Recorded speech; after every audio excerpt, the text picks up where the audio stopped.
Bismillahirrahmanirrahim. Assalamu alaikum wa rahmatullahi wa barakatuh, mes frères et sœurs. La vie est parfois remplie d'épreuves invisibles, des blocages qu'on ne comprend pas, des tensions étranges ou encore des énergies négatives qui semblent peser sur nous.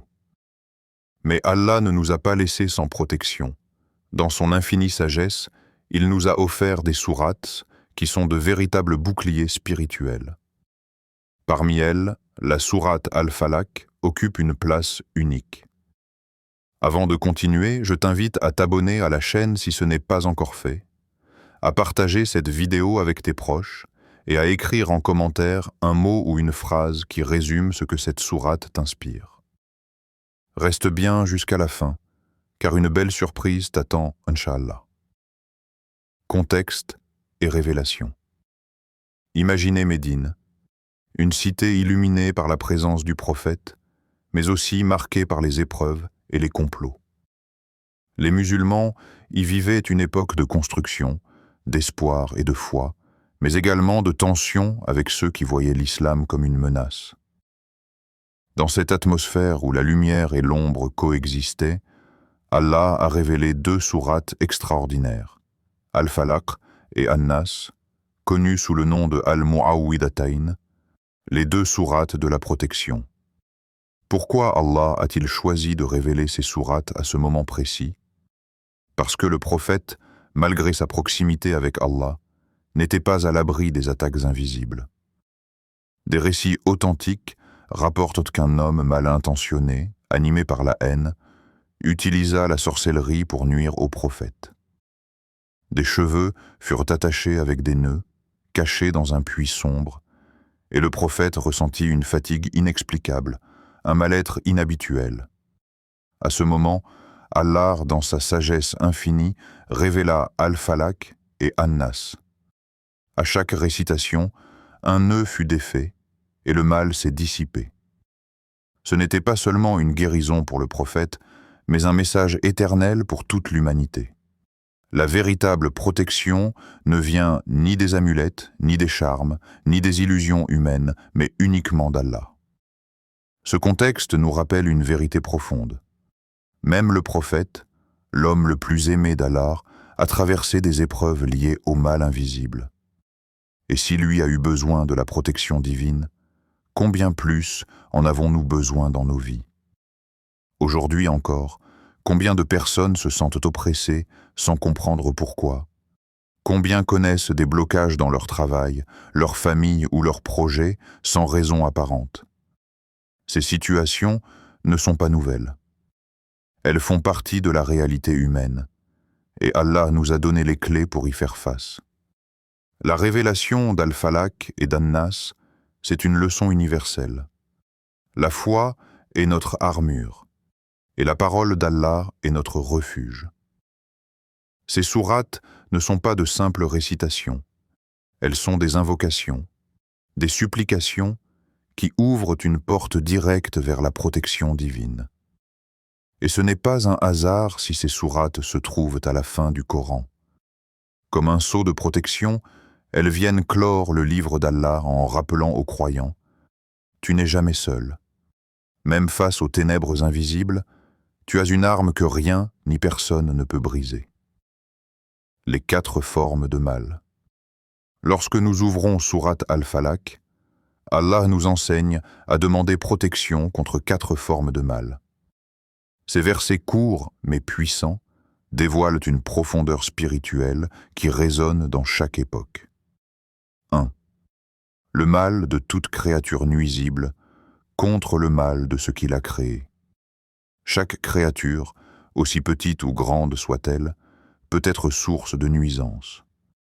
Cela inclut les dangers physiques, comme les animaux venimeux, mais aussi les actes malveillants des êtres humains. Un mot blessant, une trahison, une injustice peuvent parfois faire plus mal qu'une morsure. Mais ce verset nous rappelle surtout une vérité essentielle.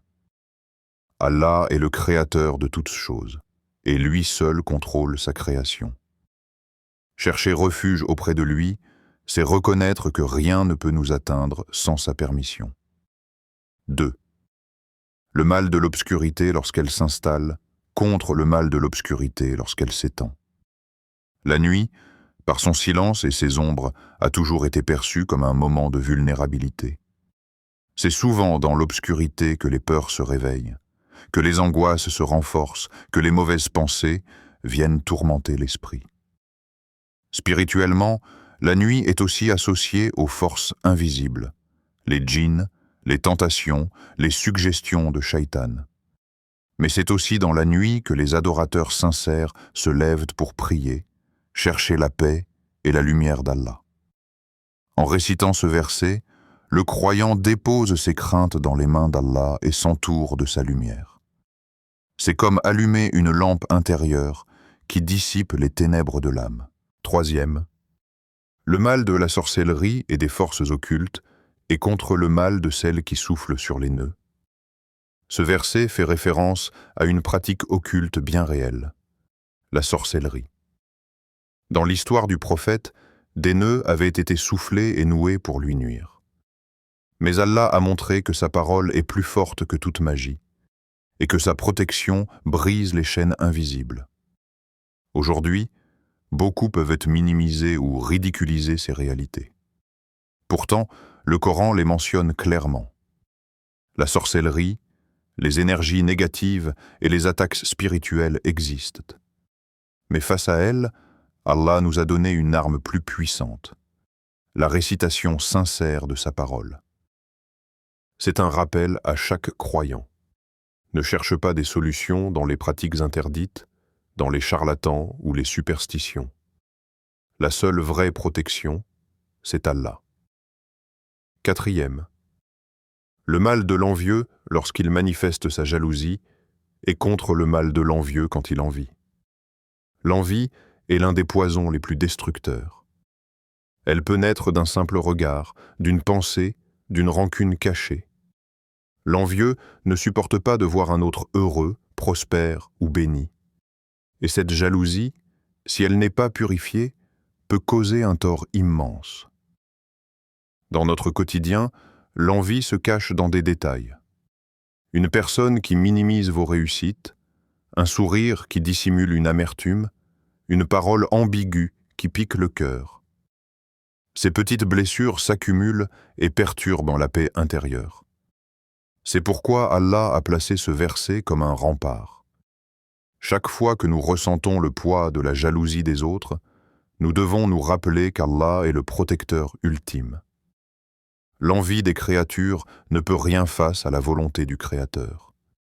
L'envie et ses effets. L'envie, un mot court mais une réalité lourde qui touche presque chaque relation humaine. Elle se glisse dans nos cœurs parfois sans qu'on le remarque, comme une braise cachée sous la cendre. Un sourire peut la masquer, mais le regard la trahit. Une parole peut sembler douce, mais le ton révèle un malaise. Parfois, l'envie est si subtile qu'elle s'installe dans des gestes simples. Un ami qui, au lieu de se réjouir sincèrement pour ton succès, détourne le sujet.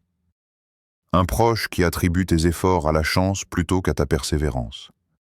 Une personne qui s'éloigne soudainement, non pas parce qu'elle t'a oublié, mais parce qu'elle ne supporte pas ton bonheur. Le prophète a dit « Gardez-vous de l'envie, car elle consume les bonnes actions comme le feu consume le bois. » L'image est saisissante. Imagine un feu ardent, dévorant du bois sec en quelques instants. De la même manière, l'envie dévore silencieusement les bonnes actions accumulées avec difficulté. Et ce poison agit de deux manières. D'abord, sur la victime. Être la cible de l'envie peut peser sur le cœur. Tu ressens un regard lourd sur toi, une atmosphère qui change lorsque tu entres dans une pièce, des relations qui deviennent tendues sans explication. Cela peut affecter la confiance en soi. On se met à douter de ses choix, à se demander si l'on mérite vraiment ce qu'on a reçu. Cette insécurité s'installe et devient une barrière invisible dans la vie quotidienne. Mais l'envie détruit encore plus celui qui la ressent. Elle éteint la lumière du cœur, car au lieu de voir les bienfaits d'Allah comme une occasion de gratitude, l'envieux les voit comme une injustice. Chaque bénédiction accordée à un autre devient une blessure pour lui.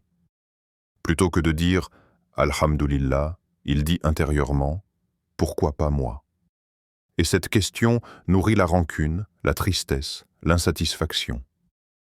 Le Coran nous donne un exemple frappant. L'histoire des frères de Youssouf alayhi salam. Ils étaient les enfants d'un prophète, béni par Allah, mais la jalousie les a aveuglés, au point de vouloir se débarrasser de leur propre frère. Voilà jusqu'où l'envie peut mener, à trahir ceux qu'on aime, à commettre l'injustice, à s'éloigner d'Allah. Et dans nos vies modernes, l'envie prend de nouvelles formes. Les réseaux sociaux, par exemple, sont devenus un terrain fertile pour ce poison. Chaque photo, chaque réussite partagée, chaque sourire affiché peut devenir une cause d'envie pour celui qui regarde. Des comparaisons incessantes naissent. Pourquoi lui a-t-il cette vie et pas moi? Pourquoi elle réussit alors que je stagne? Ces pensées, si elles ne sont pas purifiées, deviennent des chaînes qui alourdissent l'âme. Mais ce que l'envieux oublie, c'est que chaque bénédiction est une épreuve, et chaque épreuve est une bénédiction cachée. Celui qui possède des biens doit rendre des comptes pour ses biens. Celui qui réussit sera testé par son succès. Celui qui souffre sera récompensé par sa patience. Allah, dans sa justice, a équilibré toutes les situations. L'envie, donc, n'est pas seulement inutile, elle est destructrice. Il faut aussi comprendre que l'envie peut atteindre même les plus pieux, si le cœur n'est pas surveillé. Aucun croyant ne doit se sentir à l'abri de ce danger. C'est pourquoi le prophète a tant insisté pour que nous cherchions refuge auprès d'Allah contre ce mal invisible. Car l'envie est comme une flèche. On ne la voit pas, mais on ressent son impact, conseil pratique. Alors comment se protéger? Comment transformer cette vulnérabilité en force? Sourate Al-Falaq nous donne des clés précises, et l'enseignement du prophète nous offre une méthode simple mais puissante. Première clé, la récitation régulière. Le prophète nous a recommandé de réciter Al-Falaq, An-Nas et Al-Ikhlas 3 fois le matin et 3 fois le soir. Ce ne sont pas des mots vides. Chaque récitation est comme un rempart qui se dresse autour de toi. Imagine-les comme des murailles de lumière qui se renforcent chaque jour. Lorsque tu quittes ta maison après Fajran en récitant ces sourates, c'est comme si tu marchais enveloppé d'une protection invisible.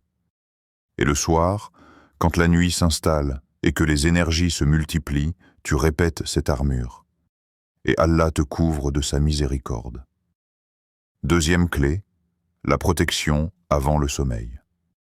Chaque nuit, avant de dormir, récite ces sourates, souffle légèrement dans tes mains et passe-les sur ton corps. C'est un geste simple, mais lourd de sens.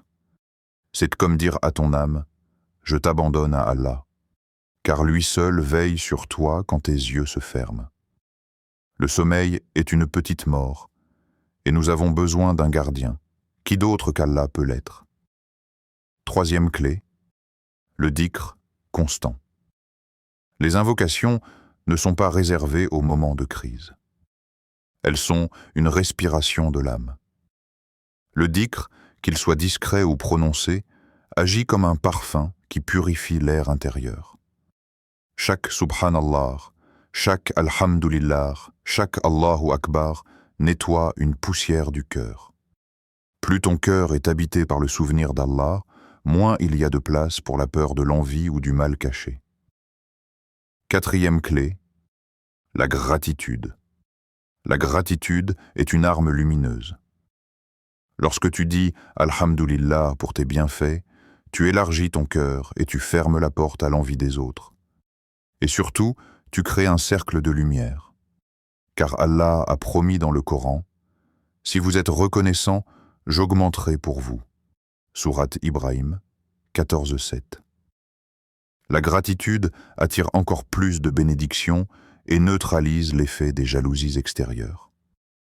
Cinquième clé, la bienveillance envers les envieux. C'est peut-être le conseil le plus difficile, mais aussi le plus puissant. Au lieu de nourrir la rancune contre ceux qui t'envient, prie pour eux. Demande à Allah de purifier leur cœur, de leur accorder la même sérénité qu'à toi. Cela ne veut pas dire que tu dois être naïf ou ignorer les dangers, mais cela signifie que tu refuses de répondre à la haine par la haine. Et c'est dans ce choix que réside la vraie force. Enfin, rappelez-vous que la protection ne vient pas seulement de ce que vous récitez, mais de l'intention avec laquelle vous le récitez. Si les lèvres prononcent, mais que le cœur est distrait, l'effet sera faible.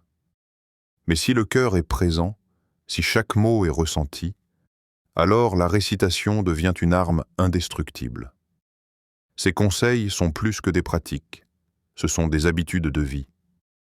Celui qui les adopte ne vit plus dans la crainte des regards envieux ou des énergies négatives.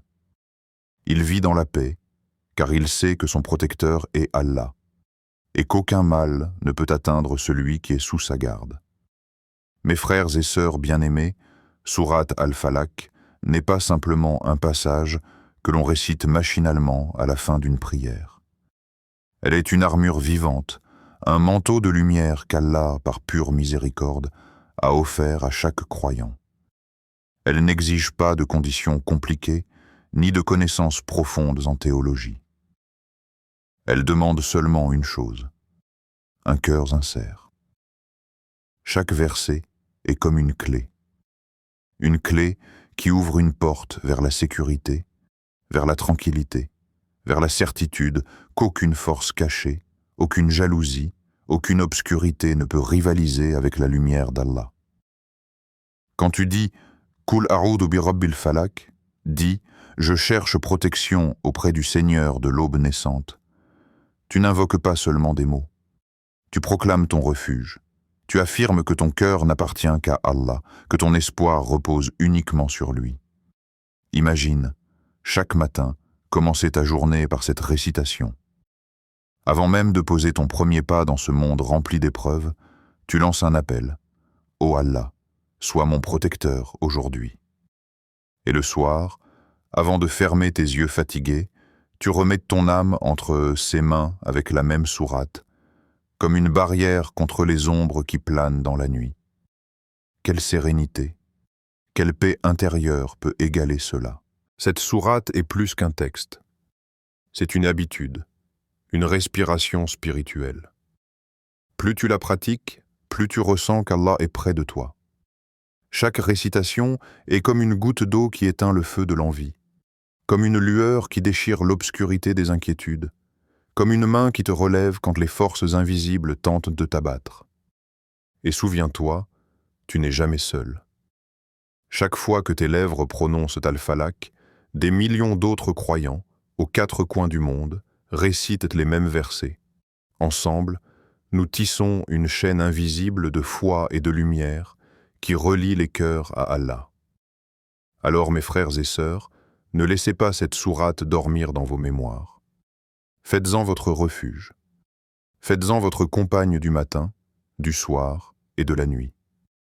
Que chaque récitation soit une déclaration de confiance. Ya Allah, toi seul est mon protecteur. Et à travers cette constance, vous verrez votre cœur se transformer. Vous verrez vos peurs diminuer, vos angoisses s'apaiser, vos relations s'assainir. Vous sentirez la force d'une foi qui n'est pas secouée par les tempêtes, car elle est enracinée dans la certitude que rien ne se produit sans la permission d'Allah. Alors que ce rappel ne soit pas un simple moment d'écoute, mais un appel à l'action. Dès aujourd'hui, faites le choix de vivre sous la protection d'Allah, en récitant Sourate Al-Falaq avec sincérité et régularité. Imaginez un instant, chaque mot comme une lumière qui se déploie autour de vous, chaque verset comme un rempart qui vous enveloppe. Ressentez la paix de savoir qu'Allah vous protège, qu'il veille sur vous, qu'il vous aime. Qu'Allah nous enveloppe tous de sa lumière, qu'il nous préserve de l'envie, du mal visible et invisible, et qu'il raffermisse nos cœurs sur le chemin de la foi. Barakallahu fikoum.